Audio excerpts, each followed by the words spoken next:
Hey guys, welcome back to EK TV. I'm delighted to have Mike Dudas with us, the CEO of The Block. Welcome to the show. Thank you for having me. Appreciate it. Yeah. So Mike, what brings you to Paris? Obviously the Paris Blockchain Summit, but what are you hoping to achieve from being here?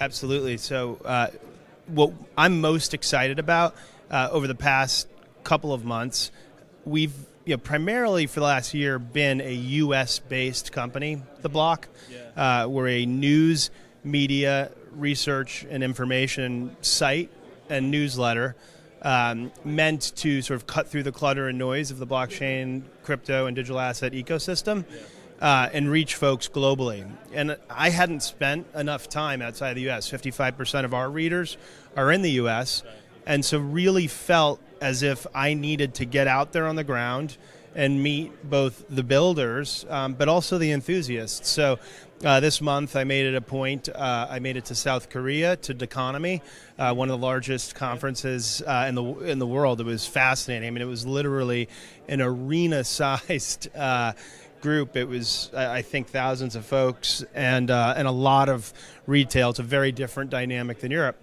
And I've been extremely impressed with the folks here, the energy. It's unlike anything I've seen. I mean, I was in Paris 2 years ago, and blockchain, crypto wasn't something many people were talking about. I was in London 9 months ago, and again, it was a much, much smaller community, and it really feels like the folks in Paris have embraced blockchain, embraced crypto, and I think this is an incredible first step. And this is how New York, for example, got started with their blockchain week. Hey, I can give a 5-minute answer to a short question. That's okay. Everyone seems to do that. So, no, it's good. It's good. We want to hear from you. So, I think with France, obviously, I think they've just said that the government said they're going to invest 500 million euros over the next 3 years, which is incredible. So I think, we've seen obviously Malta do the first step, but it looks like the bigger countries are starting to step up now. So I'm really excited personally to see what this space holds for France. But speaking obviously about the block, I mean, obviously as a PR guy, I'm very aware of what the block's doing. In my opinion, it's one of the best. I don't even like to use up and coming because I believe that you're starting to be established now. Like crypto publications out there, you get quite a lot of big hires from other publications that have been around for a long time. So what's the strategy there?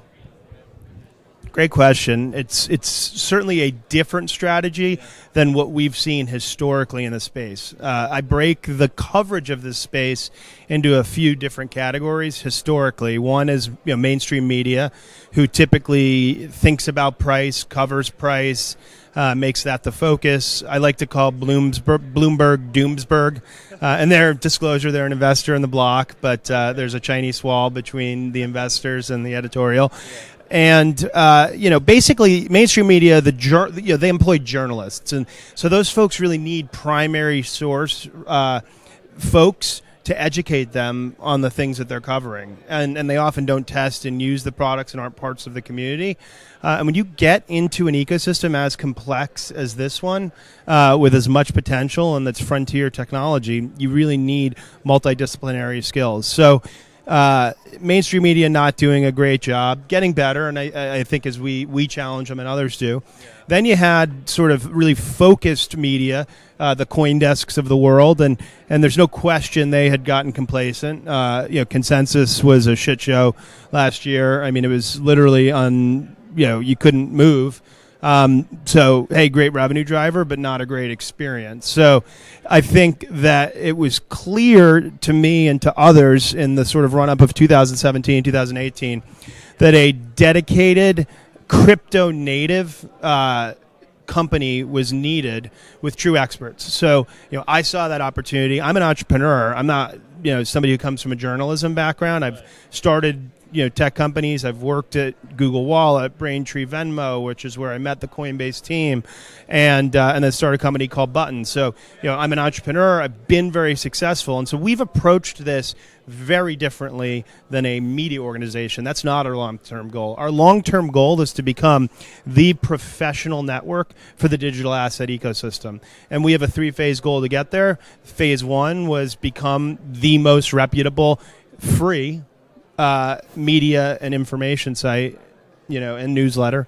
in the crypto and digital asset space. And I think we've really put ourselves up there in the top 2 or 3 brands that everybody mentioned. So we're really proud of that in 6 months. And we raised capital to do that so that we could hire really rapidly. So 16 people. We didn't use LinkedIn. We used our personal networks, mine and others, and I was relentless. I took an entrepreneurial approach that others haven't taken to this space, and it wasn't just me. As soon as I hired somebody, they recruited somebody. So it was incredible. Phase 2, we've now started what we call Genesis, which is our membership program.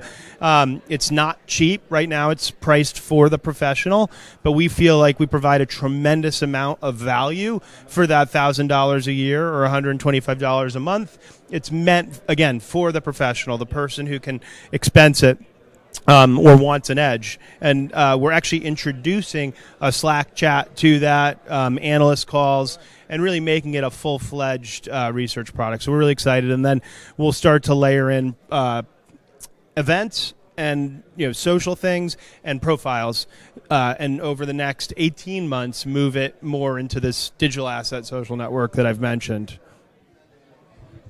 Yeah, that sounds like a really strong vision. I was actually going to ask you about Genesis because I wasn't sure about the payment wall, etc. There's a lot behind it. We basically pricing is such an interesting thing, right? And we believe this ecosystem has decades to develop.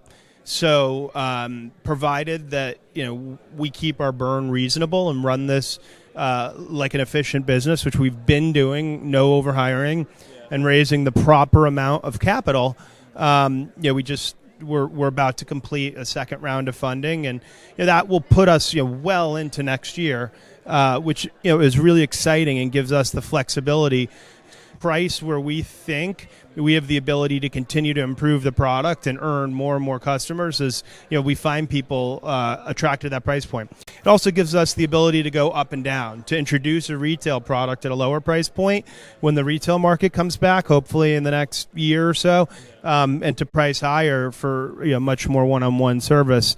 And you'll find that many of the media companies in the space, they don't make money off their media operation, but off consulting and other things, conferences and whatnot. Include that. So what I was going to say was, I guess having a payment wall, I'd say a fairly decent price, means that you can focus less on those kind of we're just creating articles to get clicks all the time. Like, for example, I think lots of maybe CoinDesk and other publications, sometimes they write about price because they know that drives clicks and that drives their revenue. And if they don't have a payment wall in place, then I guess they have to pay the bills. So. Yeah, our KPIs it's simply not page views. I mean, we certainly look at page views and engagement and time on site on a sort of growth basis and how it's changing.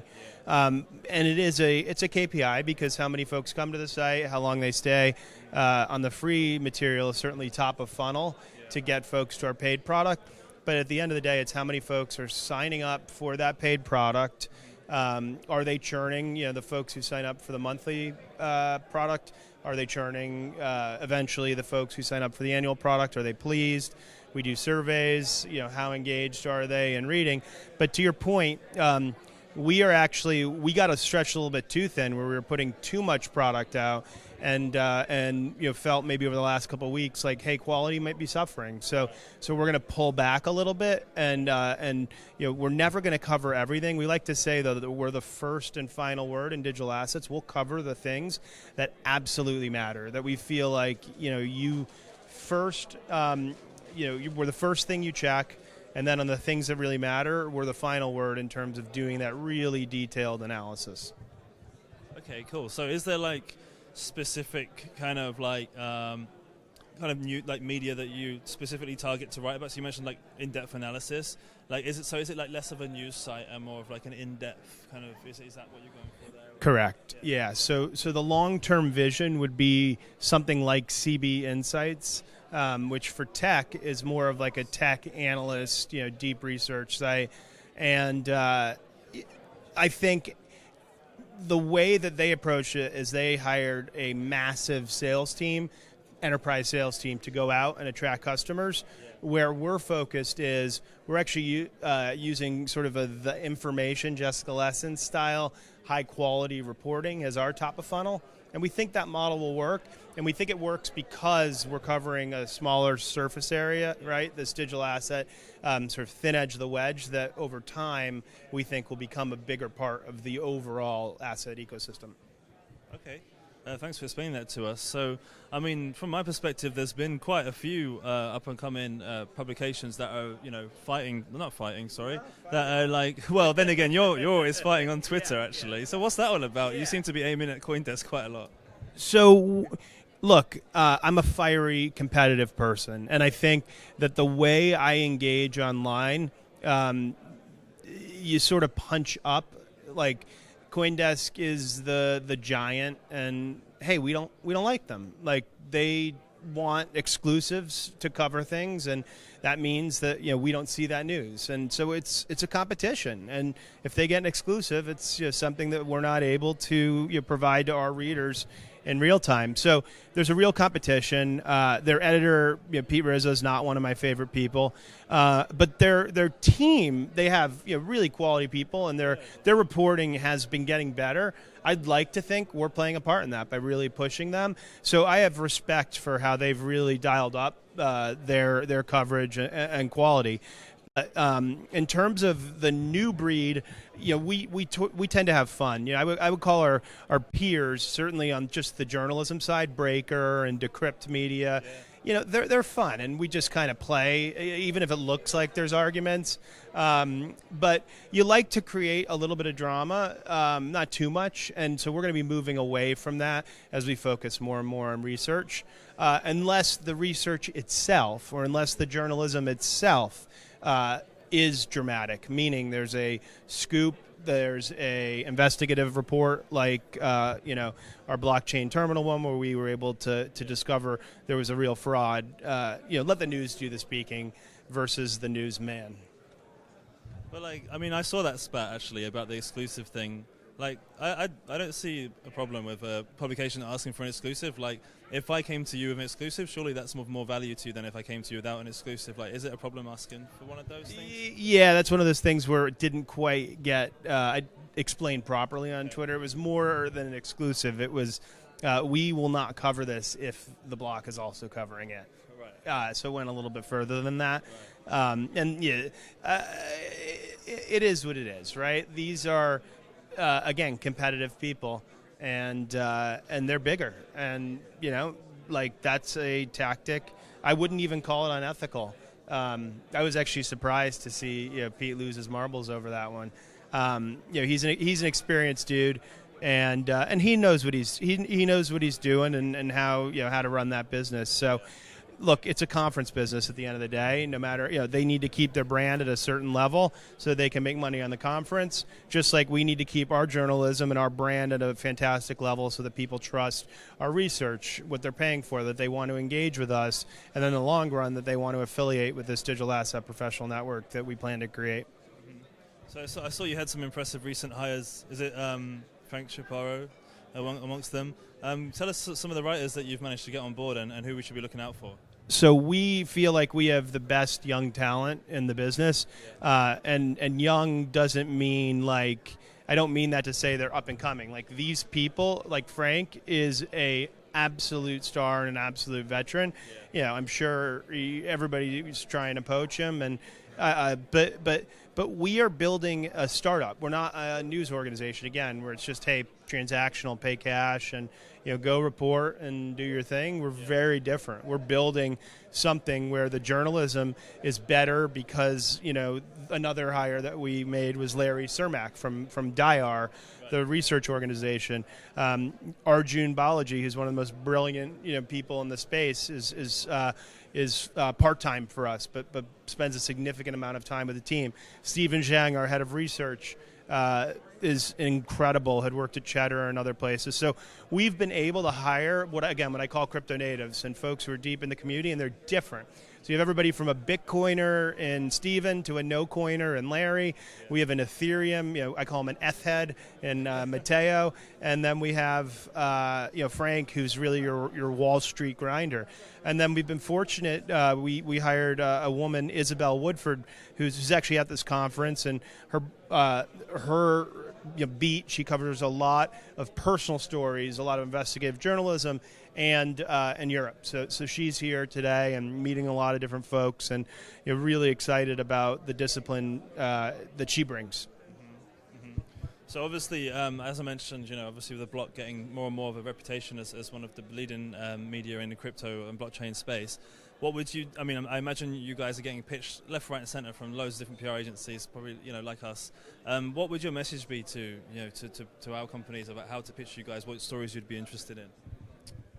So definitely know the style of what we cover. So we're most likely to cover like really weighty news, not pilots, not tests, but like things like a mainnet launch, things like demonstrated revenue, demonstrated usage of crypto products.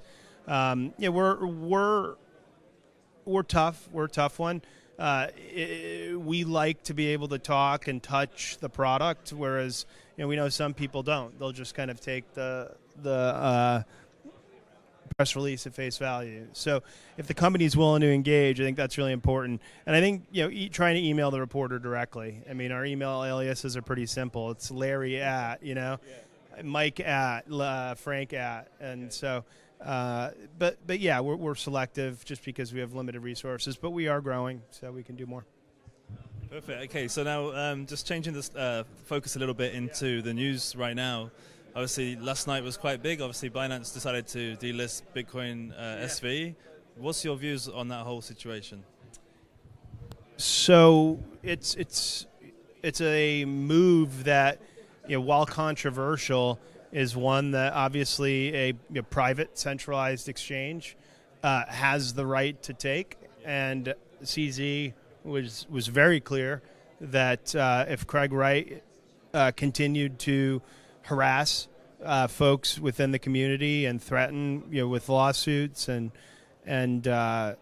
cause just a ruckus himself directly and with Calvin Ayre and really be disruptive and create tremendous hostility in the community, which they've been doing now for a significant amount of time, that they were going to delist. And I'm incredibly impressed that CZ was a man of his word and took really swift action. I don't trade tokens, obviously, in my current seat, but I think it was the prudent move based on the line in the sand that CZ had drawn, based on the irresponsible behavior of SV leadership. And it's really been tremendously disappointing. They're an absolute circus sideshow and an embarrassment to this ecosystem that really makes, I think, normal people wonder, what's going on there? Why should we take this seriously? Okay, perfect. And then we always ask this question: if you have one controversial, you probably have a few insights, or something that you believe about this space that maybe the whole community wouldn't necessarily agree with you on. So, absolutely. So one thing that I believe that a lot of people don't is that this space is all about people. And I think we're really starting to see that recently. And I think that the people are a lot more fragile than they'll let on. So, we've always talked about programmable money, and, the contract will, the smart contract is just code. And what we're seeing lately in Ethereum and, with Bitcoin's fork, and on-chain governance and things of that nature, MakerDAO, it really is about people, and there's a lot going on with governance, and you're seeing these fights on Twitter and on other forums and in real life and on stages, and folks are this happens in traditional tech, but it happens with a level of professionalism that we're not really seeing right now. And it certainly makes me feel like for a lot of these protocols and a lot of these ecosystems, or sort of subsets, it's going to take them more time than people expect to mature, because there are a lot of fragile egos. There are a lot of people who say they're in things for the long haul, but then jump from this thing to this thing, and split off from Ethereum to Parity, and now I'm doing Polkadot, and it's just there's going to be a reckoning, because this stuff's starting to get really just too confusing where people stand, and it tires the normal person who might want to jump in and get involved. Can't keep any of this stuff straight. Okay, final question for today. What are you most excited about in the crypto blockchain world? So I'm most excited about what I was actually up on stage today talking about. So not only institutions, but larger companies embracing public cryptocurrencies, but also applications of blockchain and tokenized assets. I really am excited about all those things, even though some folks on my team aren't as excited. But I think, look, money flows coming in. I think real use cases, companies like Square, which may be one of the most, it may be top 5 most important companies in cryptocurrencies adoption. Starbucks will be one as well if they actually do, and I know this from my own payments experience. They were the golden goose, trying to get them for Google Wallet a decade ago. So I think that I'm really excited about institutional adoption and big brand adoption. And going beyond pilots. I don't mean like Nestle's pilot for microwaved. I think it was microwave mashed potatoes on the blockchain. Like we need to go deeper than that. So I'm excited as Bitcoin payments maybe become a reality at Starbucks, and people have a wallet that has multiple forms of currency, and that's one of them. Okay, Mike, thanks so much for joining us today. It's been a pleasure. Thank you. Everyone that's EAK TV, don't forget to subscribe below, and thanks for joining us. See you next time.